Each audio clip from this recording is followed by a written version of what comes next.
இயேசுவின் நாமத்தினால் உங்களுக்கு என் அன்பின் நல்வாழ்த்துக்கள். சங்கீதம் 18ஆம் அதிகாரம் 48வது வசனத்துல, அவரே என் சத்துருக்களுக்கு என்னை விலக்கி விடுவிக்கிறவர், எனக்கு விரோதமாய் எழும்புவர்கள் மேல் என்னை நீர் உயர்த்தி, கொடுமையான மனுஷனுக்கும் என்னை தப்புவிக்கிறீர் என்ற அந்த வார்த்தையின்படியாய் கர்த்தர் நமக்கு அற்புதங்களை செய்கிற தேவனா இருக்கிறார். அது பாருங்க, எவ்வளவு சத்துருக்களுக்கும் அதே போல விரோதமாய் நமக்கு விரோதமாய் எழும்புகிற யாவருக்கும் தாவீது சொல்றதை பார்க்க முடிகிறது. எனக்கு சத்துருக்கள் என்ன பண்றாங்க, எனக்கு விலக்கி விடுவித்தருளும். அது மாத்திரமில்லை, எனக்கு விரோதமா நிறைய பேர் எழும்புறாங்க, சவுலு கூட எழும்புறாங்க.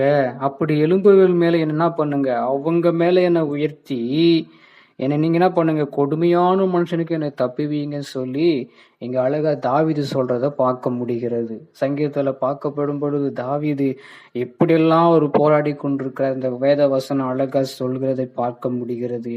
என்னை விடுவித்தருளுங்க, என்னை தப்புவீங்கன்னு சொல்லிட்டு இங்க சொல்றதை பார்க்க முடிகிறது. சவுலின் நிமித்தமாக, இந்த வந்த போராட்டத்தின் நிமித்தமாக கர்த்தரிடத்துல அவர் விண்ணப்பம் பண்ணதை பார்க்க முடிகிறது.